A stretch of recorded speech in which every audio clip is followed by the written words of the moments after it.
The Woman in Cabin 10 is about a journalist named Laura who boards a fancy Norwegian yacht for what's supposed to be a feel-good story about philanthropy. Richard, the host, is launching a medical foundation in honor of his terminally ill wife Anne, who's dying of leukemia. But right from the start, things feel off. The atmosphere on the ship is tense, the rules are oddly strict, and when Laura meets Anne, she is surprised by how kind and grounded she seems, nothing like the usual wealthy socialite. Anne confides that she's done chasing cures and just wants to do something good before she dies. The two women connect deeply that night, which makes what happens later even harder to process. Because soon after, Laura hears a violent argument coming from cabin 10. She sees a woman fall overboard and finds blood on the balcony glass. When she reports it, the crew insists that cabin's empty. By morning, the evidence is gone and everyone's acting like she imagined the whole thing. Laura refuses to drop it. She knows what she saw and she remembers meeting that same blonde woman earlier by accident, the one staying in cabin 10. But when she looks for proof, everyone starts gaslighting her. Even her ex, Ben, who's also on board, tells her to calm down. Things spiral after someone pushes her into the pool, nearly drowning her. Then comes the big shock. The woman Laura thought was dead suddenly shows up alive, warning her to stay quiet. But Laura pulls off her wig during a scuffle and realizes she's not Anne at all. She's an imposter. The woman's real name is Carrie, and Richard hired her to impersonate Anne. The real Anne caught them together and died in the struggle. Richard killed her and dumped her overboard. Carrie only agreed to go along because she was broke and needed money for her daughter. Richard's plan: have Carrie be Anne just long enough to sign legal papers, transferring all of Anne's assets to him. After that, he'd dispose of her too. Carrie locks Laura below deck to keep her out of sight, but guilt starts eating at her. Meanwhile, Richard orders his shady allies, including Dr. Robert and the ship's captain, to find Laura and finish her off. Robert's had enough, but Richard blackmails him into compliance, reminding him of old secrets he helped bury. Carrie eventually decides to help Laura escape, leaving her door unlocked before heading to the gala where she'll officially sign Anne's will. But things take another tragic turn. Ben gets killed when he tries to save Laura from being silenced. Laura barely escapes by jumping into the freezing water and somehow makes it to shore alive. While Richard assumes she drowned, Laura regains her strength, sneaks into the gala, and reunites with Sigrid, the ship's security chief. Laura tells her everything: the murder, the impersonation, the fraud, and hands her Anne's real speech, which proves Anne planned to cut Richard out of her foundation entirely. At the gala, Richard's acting like a hero again, giving a smug speech about legacy and love, while Carrie, disguised as Anne, sits beside him. That's when Laura storms in and interrupts the event. She reads Anne's original words out loud, the speech that exposes Richard's lies. At first, Richard tries to dismiss her, but the moment Carrie confirms the speech really was Anne's, the mask starts to slip.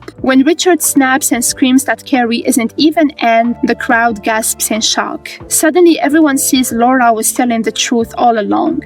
Richard panics, grabs a knife, and takes Carrie hostage. He drags her off stage, yelling that he'll fix everything, but Laura dives at him. They struggle and Richard loses his footing, falling into the water below. Carrie collapses in tears, finally free, while Sigrid and the authorities move in. Weeks later, Laura's back at work, writing the article that exposes everything, the fraud and the murders. Anne's fortune goes to cancer research just like she wanted. Richard's co-conspirators are facing trial, and Laura makes sure Ben's bravery doesn't go unnoticed. In the final moments, Laura gets a message from Carrie, who says she and her daughter are safe and doing well, and invites her to visit sometime.